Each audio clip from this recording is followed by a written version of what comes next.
Are you growing or dying? It's life's decision point. And it's a question that you should ask yourself every day. Peter Thiel's like this massive successful investor, and he'll say, are you changing the world? And I think about that a lot. Yeah, maybe, maybe not. I don't know. But I know that if I'm growing as a person, that will change the world. And then if you do that, the way that you come across to other people and how you interact will be completely a different level. Welcome to the Career Change for Women podcast. I'm Brittany Cates, career coach and fellow career shifter, here to help you leave unfulfilling work behind. Every Thursday, I share stories, strategies, and confidence-boosting insights to help you gain clarity, take action, and create a career you love. Let's shift your day job together. Today's episode is extra special because I'm chatting with someone who played a major role in my own career transformation. Her name is Ellen Twomey, and she was my former career coach. And it's because of her that I was able to build the courage, confidence, and skills to make the leap into my current career as a UX designer. Her coaching program at the time, You Are TechY, truly changed the game for me, and I'm so excited to share her wisdom with all of you today. In this episode, Ellen and I dive into how loneliness and self-doubt can actually serve as a catalyst for career change. Ellen, who now works as a consultant in the tech space, talks about her career journey and how she helped women navigate career transitions, particularly into tech. We also discuss how she overcame feelings of isolation and depression and discovered fulfilling, purpose-driven work. Whether you're in the middle of a career pivot or thinking about taking that first step, Ellen's insights and passions on confidence, mindset, and leveraging your skills are going to be invaluable. So I'm thrilled to have Ellen on the show. Let's go ahead and dive in. Hi, Ellen. Welcome to the Career Change for Women podcast. How are you doing today? Great. Thanks for having me, Brittany. Yeah, I'm so excited that you're here so that I can share with the world my career coach that helped me transition from teaching to tech. And I would love to just talk about what was it? I know your career change happened once upon a time and it's evolved and you're not doing that program I was in anymore. But I'm curious, what happened in your career that got you to the point where you wanted to help women move from stay-at-home moms to working in tech? Yeah, thank you so much for having me. The main thing that drove me to want to help moms and women was my own pain, was my own feeling very alone when I was a stay-at-home mom, and then putting my kids to bed. And then I was learning a new programming language to re-up my skills. So I had started in tech. Then I was a teacher. I taught engineering and technology. So it was still similar, but I was learning a new programming language where when you're teaching the same content. And I just was like, I'm the only woman in the world sitting here writing code while my kids are sleeping. I literally had that thought multiple times. And that turns out that's not true. I wasn't. And I was just thinking, like, why aren't there more women? Like, why can't I connect with more people? Which for me, my circle was the play dates and wanting to do those sorts of things. And then I would also, my circle included women. And this is one of my common stories that I've told before. You've heard me say many times, but these women would say, I'm not technical. I can't even use the remote. And I would say my son, he's now 16, but when he was 8, he was better at the remote than me because he would turn it on more and he would just fiddle with it. And that was his thing. And I said, that has really nothing to do with technology. And not that every woman needs to be in technology, although I'm not sure that there's going to be very few positions left that aren't. But I do think that it was really important for me, for my mission, to feel like, you know what, why would anyone believe they couldn't? Everyone should believe that they can. They should self-select out because technology is reserved for hoodies, male hoodies in a basement who don't shower, right? That is still the persona. And so it was a desire for me to want to work with some of these really smart, intelligent women that I knew could do it if they only had the perspective. And so that's a high level of my story, working through my own pain of really feeling like I was literally the only person. And then just unraveling how I didn't want that to be true. And then it turns out once I didn't want that to be true, it turns out actually it was completely a lie that I was telling myself.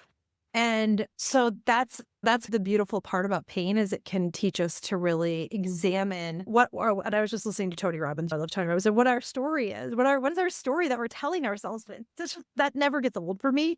What is the story we're telling ourselves? And so often when we look back, all of us can look back and say, that was a lie. Why was I sticking to that story? So that's at the heart of kind of how I came to get into helping other women get hired in tech. Yeah. And then as far as your career in the tech space, were you just studying at home and then working from home before you then went into teaching?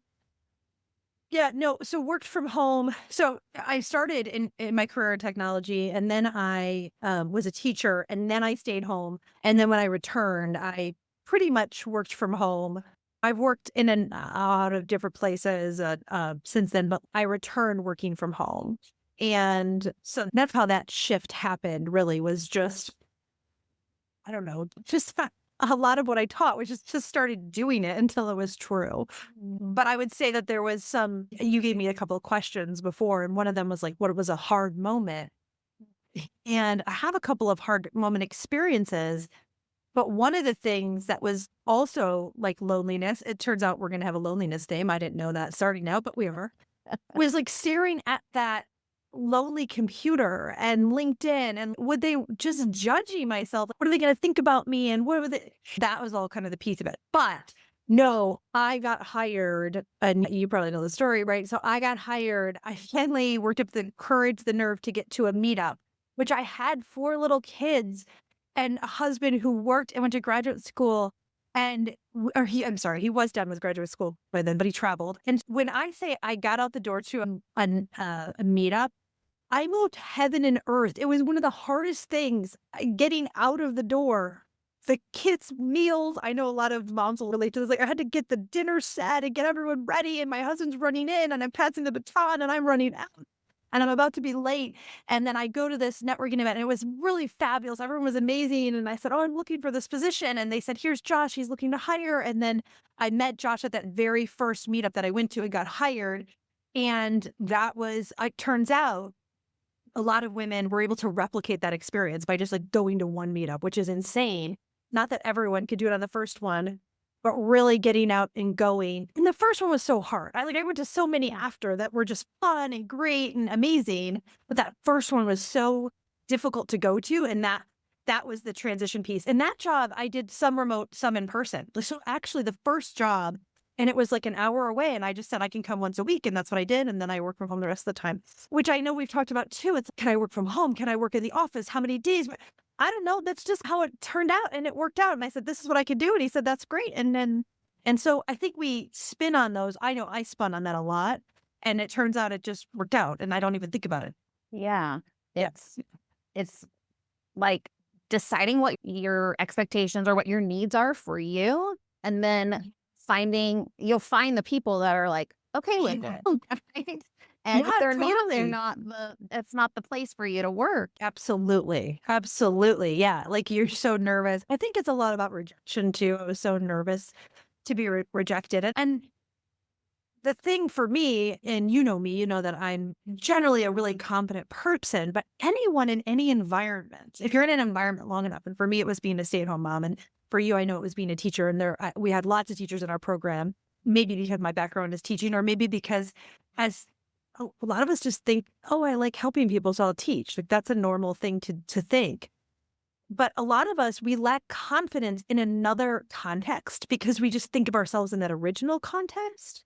And so I know for me, I was afraid to be rejected, that I wouldn't be accepted if I couldn't be there at 8, stay till 6, work in the office every single minute. I was very afraid of being rejected. I mean, I wasn't aware of that at the time, but that's really what it came down to is I wanted to be professional. I wanted to be best. And I had all these expectations around what that looked like. And it turns out that none of that, my career has, and now as you and I've talked about, it was like 14 years ago. My career has never really works like that. I've never gone into an office at 8, come home at 6, and I have now 5 kids, and that's not a reality for me. And turns out it's not a reality for many people. Yeah. Yeah, I think that's a great reminder of like your career path can look unique to you and it doesn't have to look one way. And I love that you shared that confidence piece because I do think that is ultimately, I can remember feeling the same with networking or trying to reach out to people in a new industry and being like, are they going to think I'm like ridiculous because I'm a teacher? Are they going to take me seriously? And we judge ourselves harsher than anybody else is really going For to. sure. Oh my gosh, yes, absolutely. I just read Ego is the Enemy by Ryan Holiday. I don't know if you've ever read that, but it's so interesting because you just said we judge ourselves the most harshly. And we're worried about how other people are going to judge us. And what Ryan lays out in Ego is the Enemy is how our ego is whenever we're thinking about how someone else is thinking about us. And I love it because now I like think about that all the time. Oh, I'm thinking about how they think about me. No, that's my ego. I don't actually need to. We think that there's some humility there. Oh, no, I don't come across this way. But actually, way to lead a humble life is to be your very best self, regardless of what other people think about you. And then if you're your very best self, then you can serve other people. And so all that to say, I feel like I've thought about ego a lot and different pieces. I've thought about how people think about me. I'm human. We'll do it. But I have found great peace in hedging myself when I'm thinking about what someone else is thinking about me because it really is irrelevant. And it comes across poorly and like the opposite of what it comes across as like lack of confidence and not what we want, who we want to be anyway. So when we're thinking about how someone is thinking about us, I would just encourage everyone listening that it's helped me to think, no, that's not really a helpful thought. And I can move away from that and think something else. Yeah. Thank you for sharing that. I'm just thinking of all like my recent experiences where that has come up for me as well. Like, oh, I'm reacting this way. What are people thinking of me? Is this professional? And yet then being able to take a step back and be like, no, I'm okay. Like reminding myself that Yeah. I'm allowed to feel and the way that I feel, and it doesn't matter what other people think, and I'm processing it the best way for me. And yeah, I love that reminder of we get to choose the thought uh, that we hold on to, and that. Right. Exactly. Yeah, it's fantastic.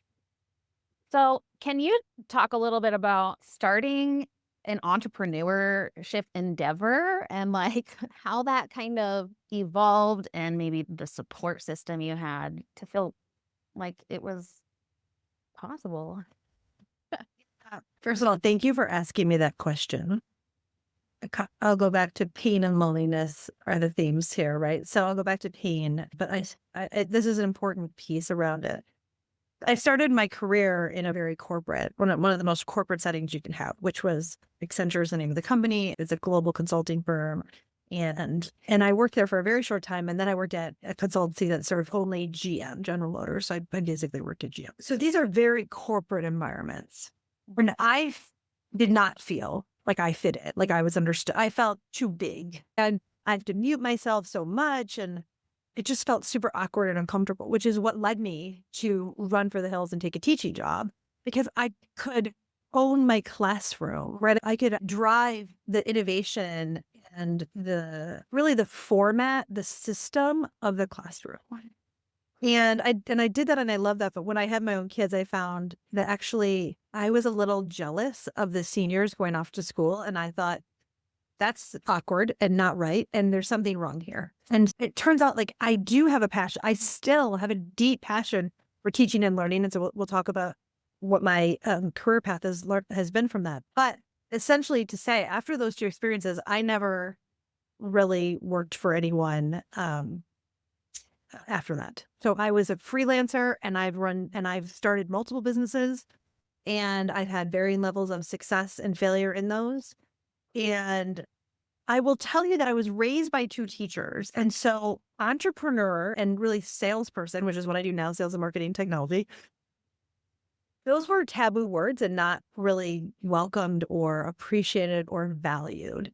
And so that journey for me was a struggle to understand what that even who was I? What was I really doing? And to this day, I'll be 46. You know, I love saying my age. I'll be 46 next month, a couple weeks, because I think we should never be embarrassed about our age. And I still struggle to work in someone's system, someone else's system. And this is telling because my oldest is, I said, she'll be a senior. She is a senior. She'll be a freshman in college next year. And she's thinking of being a lawyer. And she may or may not be a lawyer. I don't really care. I tease her because that's not a job I would ever want. Although I have many good friends who are lawyers. But she is a fantastic student. Okay, so that's her thing. She works so well in a system. So the judicial system, like I could totally see her working in that system. She's just someone, and so I want to be really careful because there's not only is there nothing wrong with working in the system, you might have a lot more peace in your life if you do. But the entrepreneurs that I've worked with or that I've met and that I know, and I do meet many, I've mentored many, uh, and then I serve entrepreneurs. That's my client base. So I know many entrepreneurs. And sometimes they struggled in school and they were like, oh, that system didn't work for me. And that's what led me to do this. For me, I can't stand the thought of somebody having my value to the world. I have this thing, and that took me a long time to figure out. So, all that to say, when I was coding back at staying at home and I was developing, I built a business. And that was a business that I had. It was I'm Catholic. My kids go to Catholic school. I'm passionate about Catholic school. It was called Sustainable Catholic Schools. And it was a financial scholarship, a financial aid process, which could also be used for scholarship. And so it was it was a fintech. It was a SaaS. I built the whole UX design. I built the software. That was the company that I built. That was one of those, not actually the first company I incorporated, but the first company where I really made traction and had clients and made revenue or whatever. So that was a company. And then I did a lot of freelance work in technology. But what led me to found You Are TechY, which is really I would say my biggest entrepreneurial journey was with You Are TechY. I did it for 5 years. And I help moms and women get hired in tech, this pain and passion to help people. And I read a book called 4 Steps to an Epiphany. So it's important to know I had a successful consultancy. I always did freelance consulting, always in UX design, tech. Now I do sales and marketing, but it's very product tech focused. And I learned all of my sales and marketing skills in building You Are TechY. But I read this book called 4 Steps to an Epiphany. It's solve a problem you care passionately about. And it walks you through this. And that's how I picked it up. And I thought more women need to be in tech. That was a personal pain. They talk about a personal pain that you'd experience. So I wanted to, I don't know if you remember this part, but I created this UX content, this UX course. And then I sold it and women started taking it and then they wouldn't make progress.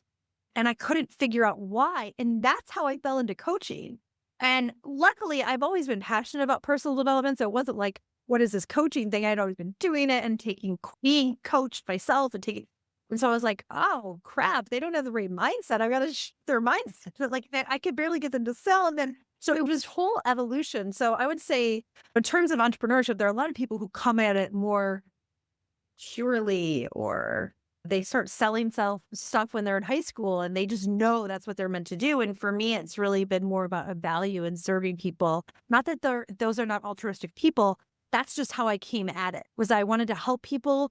And then I just had to figure out how to do that. But for support system, I will say my husband he will go wherever, whatever crazy idea I have, he will walk with me in that. And so I would be remiss if I did not say my faith was a support system, my husband. And then I really do have amazing kids. I'm not like trying to keep them out of jail or doing drugs. It's, hey, you really need to get that B+ up to an A. How do we do that? Hey, did you clean your room? I had some room cleaning issues. They're great kids. And so that enables me to not focus on things around support and greatness instead of crisis situations. And I think that maybe matters more than anything.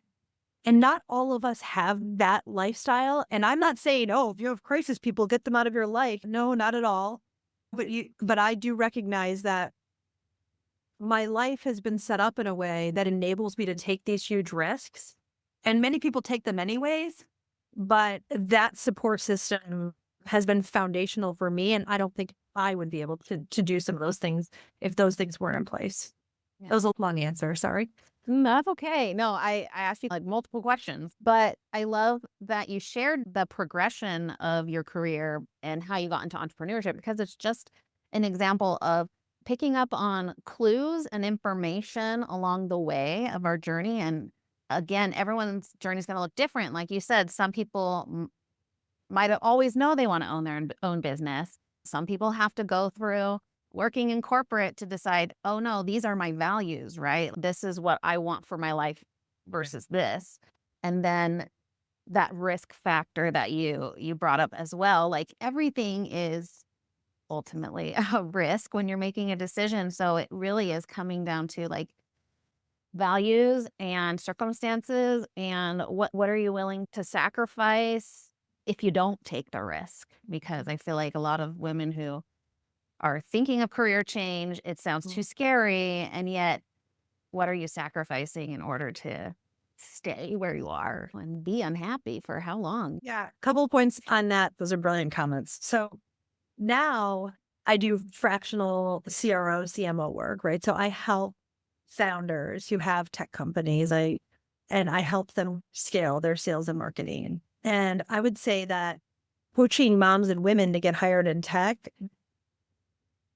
the translation about what I do now is so it's such a direct line. You wouldn't think that, but I'm coaching people who are doing hard things. And so you might say, oh my gosh, I'm staying at home and I'm going to transition to a job.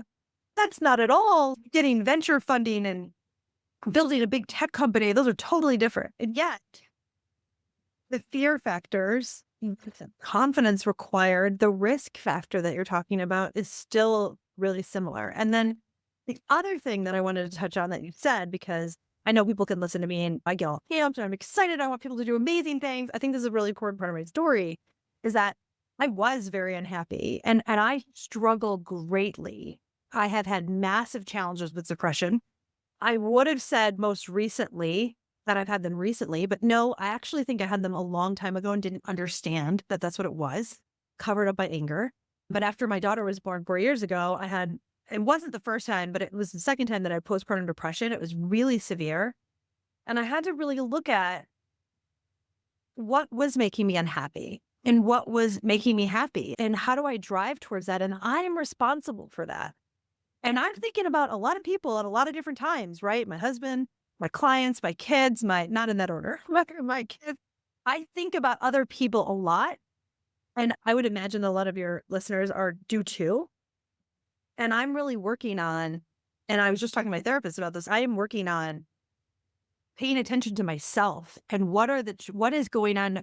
Am I truly building towards unhappiness, which is really important to know. We think we can't do these things because of fear, but if we're driving our own unhappiness, that's a really difficult thing. So all that to say, the work never ends, and no one's story is perfect. And so if you think that you're going to get hired or you're going to shift into this other career and then everything is great, that doesn't happen.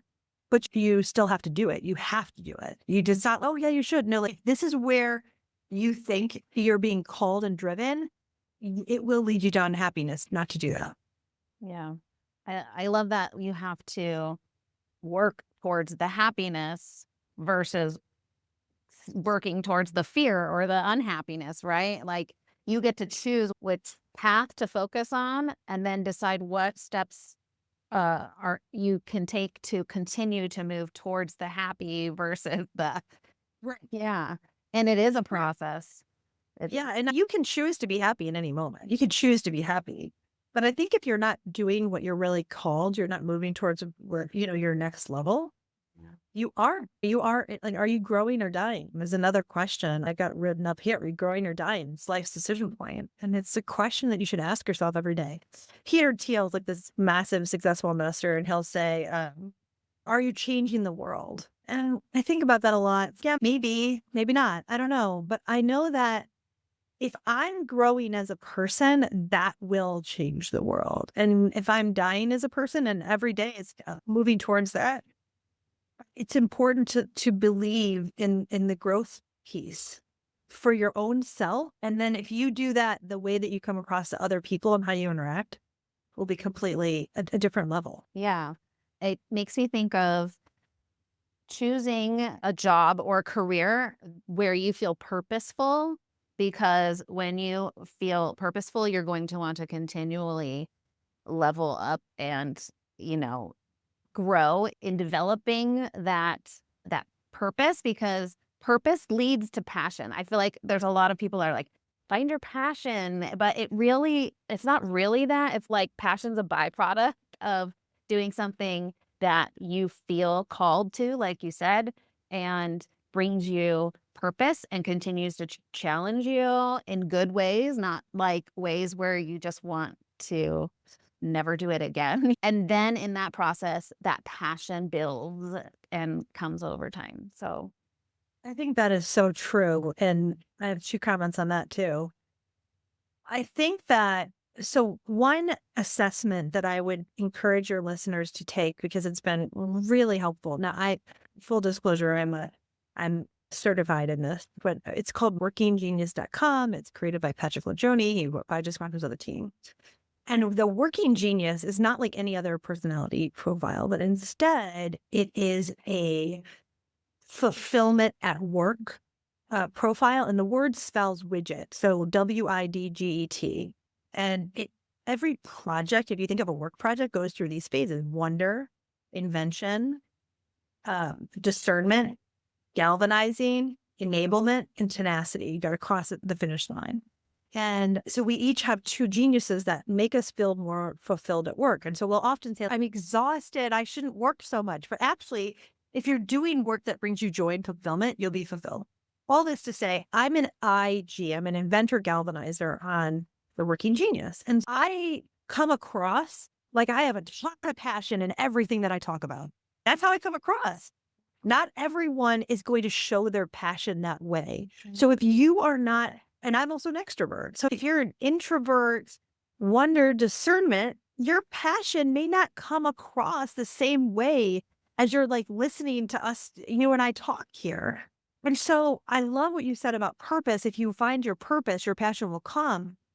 Passion is an overused word that if you fixate on it too much and you think it's going to look a certain way, that will also help you to head towards dying instead of growing. Yeah, so I love what you said about purpose. And then the other thing is, remember purpose.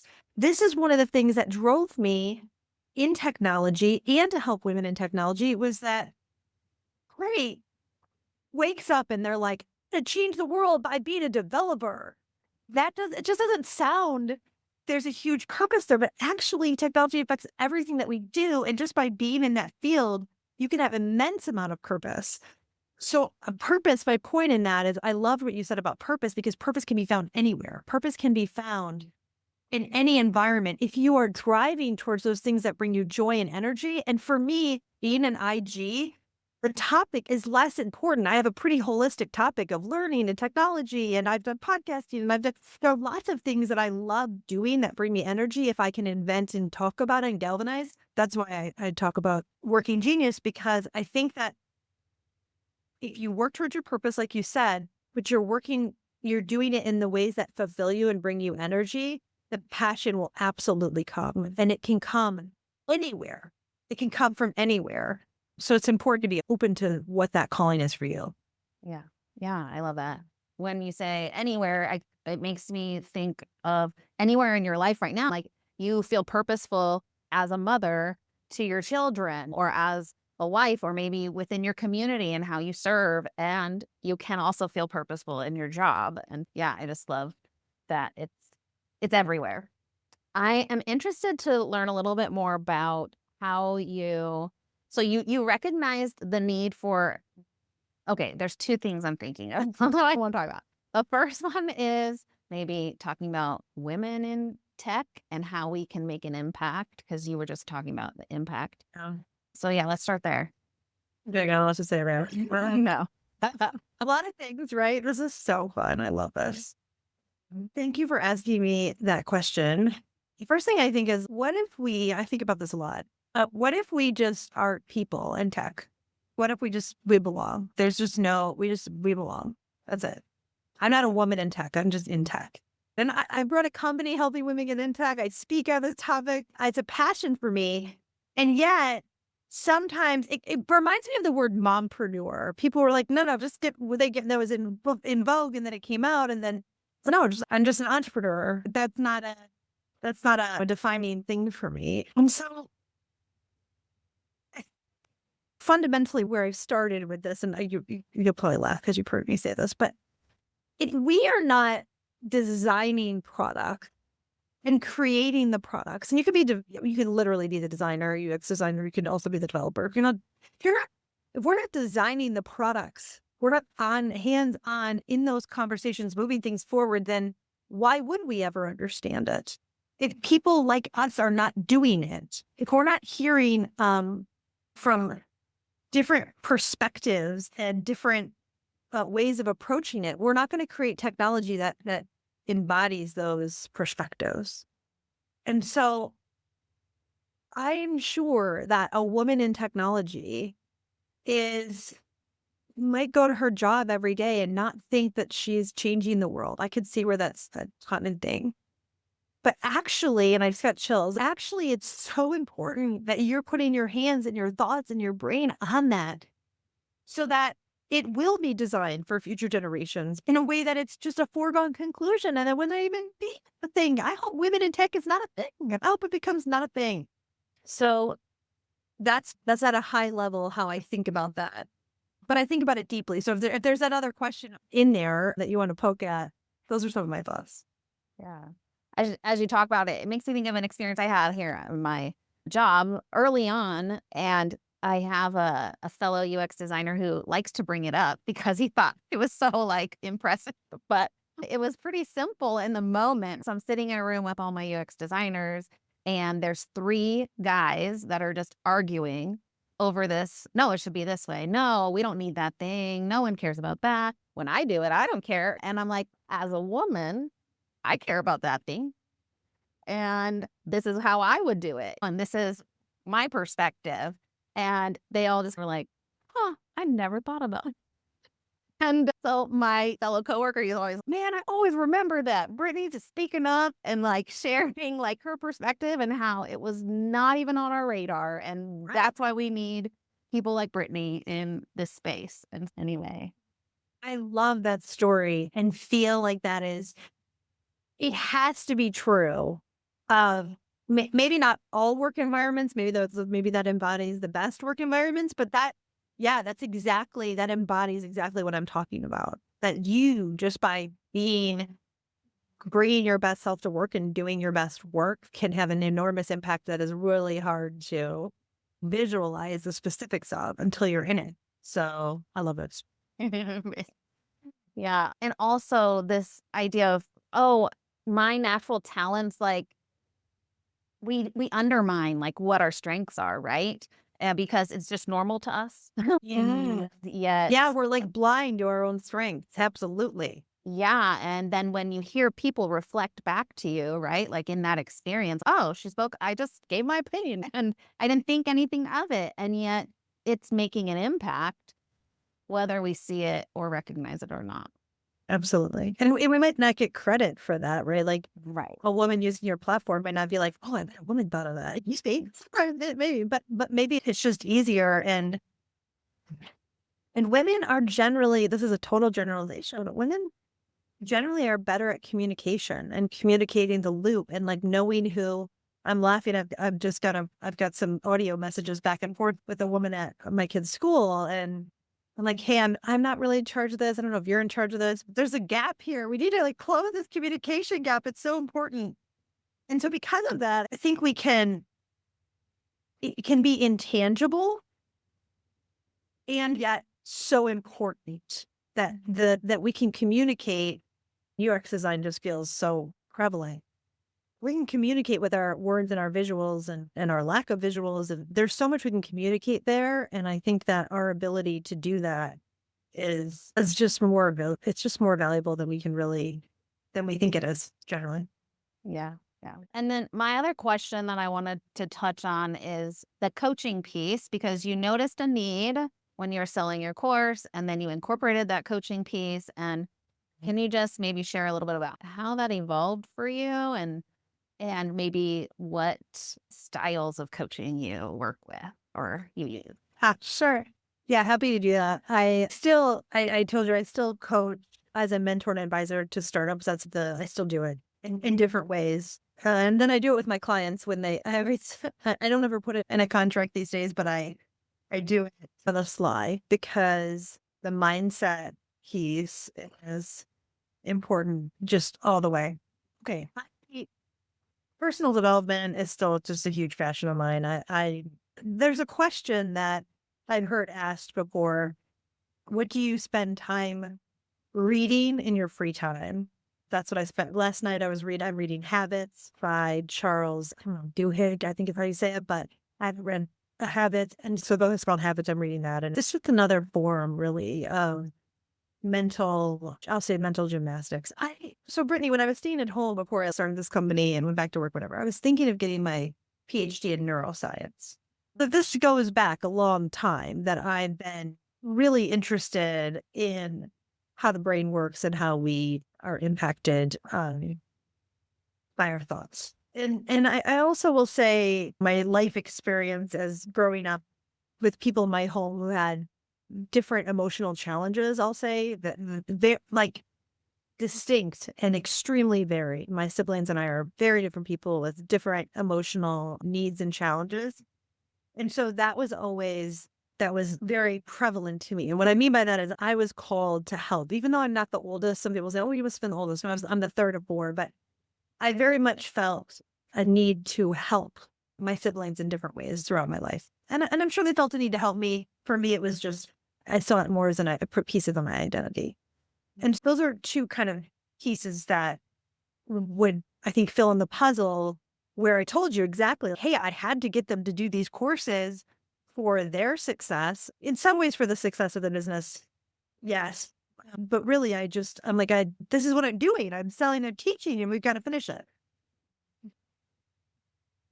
I continue to be passionate about reading and getting better at this. And so when it comes to coaching, I guess the thing that I love about it is that you're allowing someone's face that to work to become a different person.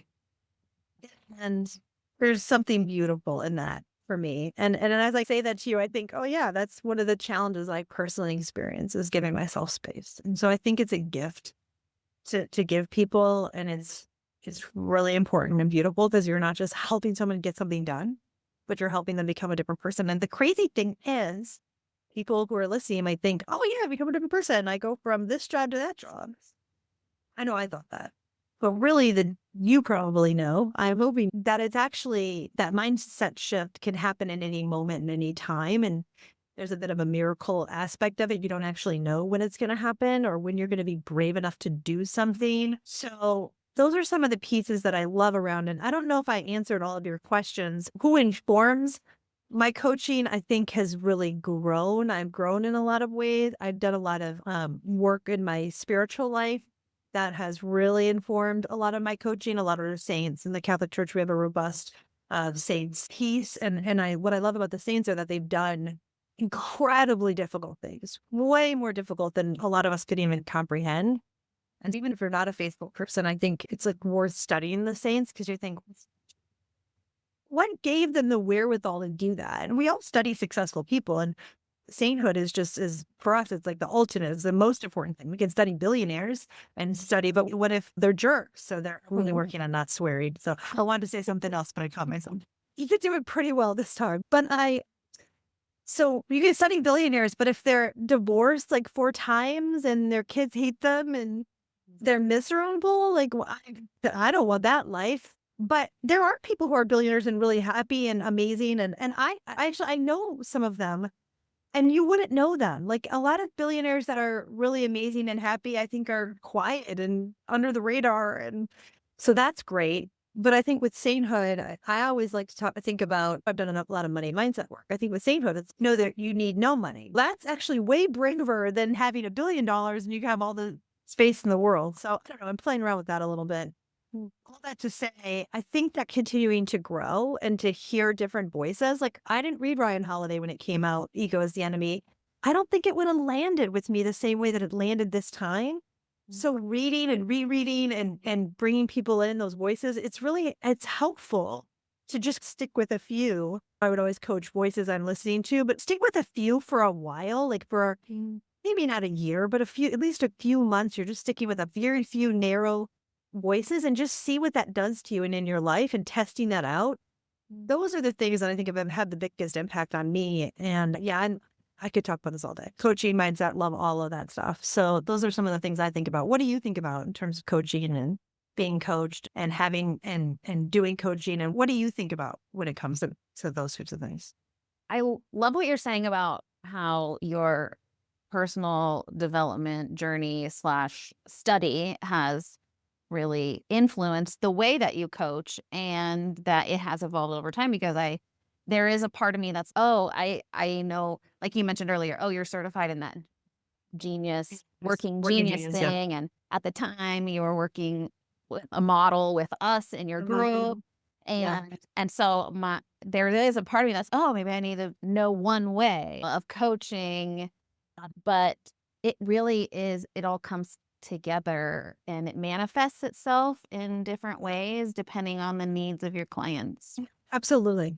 Yeah, and my husband and I were just arguing about the model. She stole it from CBT, and I'm like, she never said that she came up with it.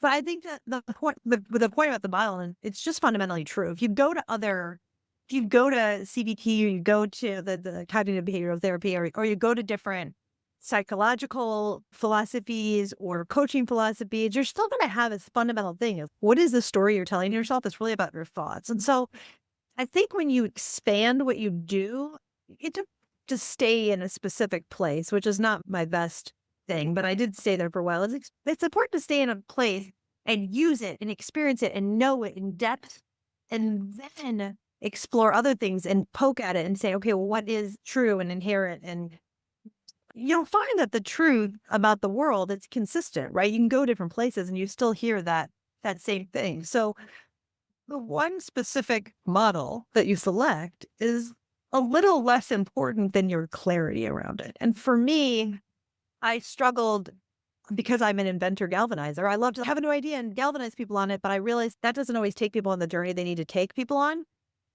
I will say that last night, so I told you I had a room cleaning issue. My son left dishes in his room. He's asked, let's have dishes, and this whole thing. And then I sat down with him and I just asked him this question after I prayed. So I prayed and I sat down and I was like, tell me what's hard for you. And only after was I like, oh, that's my coaching session. I guess that's another thing that I will say about coaching, being coached and doing coaching is that it will help you in every area of your life. It will help you be a better coworker. It will help you be a better manager. It will help you be a better parent, spouse, friend. So it's just worth it. I still believe that so fundamentally. It's just worth it. And whenever I am not being coached or in therapy or doing some religious studies program, like whenever I'm not doing that, I find I don't like myself as much. So I probably will do something like that for the rest of my life because I just who I am better when I do those things. Yeah. Yeah. Thank you for sharing that. And thank you for being transparent and vulnerable and sharing just who you are and what you deal with or have dealt with in the past. And I just think the honesty is so impactful because we all go through things that we might need therapy for or we struggle with family or things like that. So thank you for being willing to share that. And I just wanted to touch back on your comment about coaching being a gift and just share with you, like, that is really the most impact part of the program that I did with you and is really what moved me in the direction of changing my job. And so I am just so appreciative and grateful for that piece that you added in to your program because I think it made all the difference for me, for sure. So thank you. You're so welcome. I love you. I love that you said that. And nothing means more to me And knowing the impact that I had, I think it's just so beautiful and happy to bring two things. I'm happy to bring my full self because the things that I'm talking about today are things that were taboo at one time. If you have the therapy, you're broken. If you're depressed, there's something wrong. And it's important for me to talk about that with other people so that I don't come across, I know everything. Um, and that I don't struggle because that's not true of anyone. We all struggle and we all have those things. And I am so happy to bring my full self because in coaching you, you always, from day one, you brought your full self. And I love how you cry. And I'm glad I get to say this because you're crying. I love it.